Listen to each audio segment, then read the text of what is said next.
Hello everybody, my name is Nighthawk, and I am looking to introduce myself in the world of chess videos on YouTube.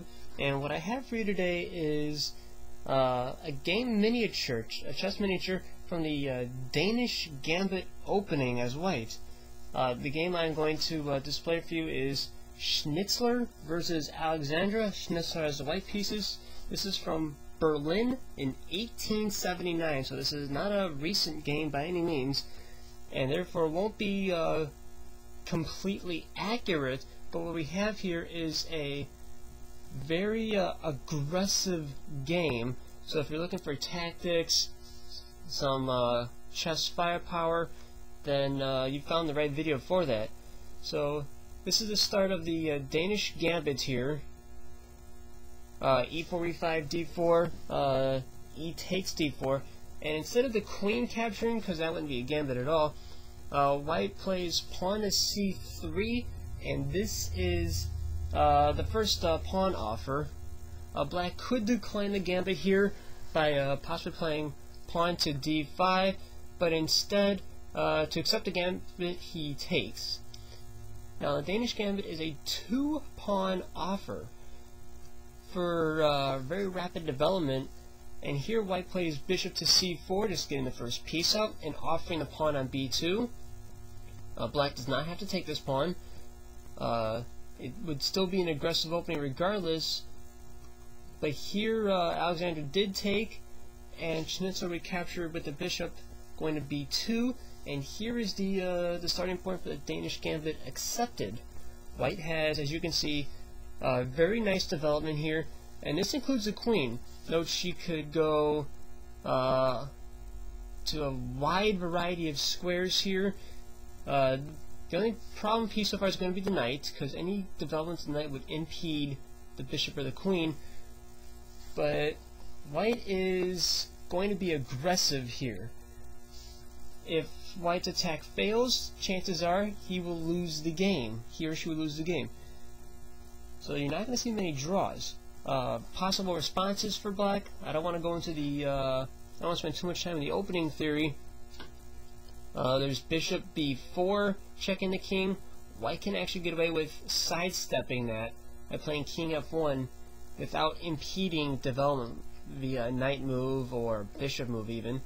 Knight c6 seems to be kind of a safer option. Just trying to get pieces out and combat white's initiative and trying to equalize for the sake of development. If black can equalize, perhaps black will go into the endgame, just 2 pawns up, and that would be a reasonable goal. Knight f6 is a thought, but that runs into pawn e5, and again the piece is getting kicked around the board. The move black chose here is a move that violates a lot of elementary chess principles. He played queen to g5. First principle, obviously, every elementary chess player has heard the phrase, don't bring your queen out early, and here is no exception. All the queen is doing here is attacking g2. But in this type of game, material is not of the utmost importance here. It's speed of development, attack, and the ultimate goal is the king. Here white realizes that, develops a piece with tempo, hitting the queen on g5. So we play knight f3, and black could retreat the queen and then dig himself in a deeper hole, or he can dig himself in the hole that he dug himself in by playing queen takes g2. So now what we have is white has invested 3 pawns, but look at all this development. This might be worth 3 pawns if it leads to a mate or a larger material gain later down the road. Now what white does here, rook to g1 is a possible move, but here he played bishop takes f7 check. So again, the attack is initiated here, taking advantage of the fact that the queen is very displaced and black has no other pieces out anywhere. In the game, black played king to d8, but if he were to take, I think knight e5 followed by queen d5 would look to be pretty strong. Queen d5 being necessary to stop check on e4. This knight would have to come over here to defend, and it's going to look a little ugly from the black perspective. But here he played it safe, so to speak, and he moved king to d8. Here, white saved his rook, playing rook to g1. It's not really just saving the rook, but there's a couple other points that are necessary as well. One, the rook is developed on the open g file. Nothing wrong with that. Protected by the knight. Two, where is the queen going to go? The only viable square is h3. The knight's protected, the pawn's protected by the knight, the rook has the whole g file. For now, black delayed the queen move and played bishop to b4 check. Now, this isn't just a case of, I'm stealing a phrase from Jeremy Silman here, Patzer sees check, Patzer gives check. The main point of this now is white cannot simply play king f1 due to the queen attacking that square. Therefore, he must interpose a piece or play king e2, which looks relatively ugly. And here he interposed his queen knight to c3 to stop check. Note knight d2 would interfere with the queen's development along the d file, and knight f to d2 would simply hang the pawn on e4. But regardless of the fact, knight c3 is probably the best move on the board. And now black saved his queen by playing queen to h3. Here. White continues the attack, not just on the queen, but misplacing the queen and getting ready to build his own straightforward attack on the king. After rook g3, again, what does black have going on for himself here? His king has been displaced, his queen is out of place. Notice every square along this diagonal is under the influence of white pieces. The only move he has left is queen to h6. Okay.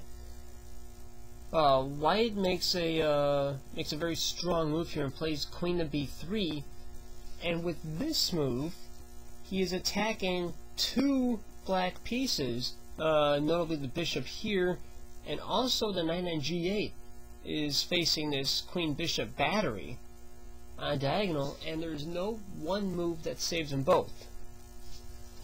Black here played bishop takes c3 check. I don't exactly agree with the move, but it's hard to agree with anything that black has going on for himself. I think he should have given a piece back, possibly playing knight to f6 or knight to e7. Just give the bishop back and try and finish developing and staying in the game.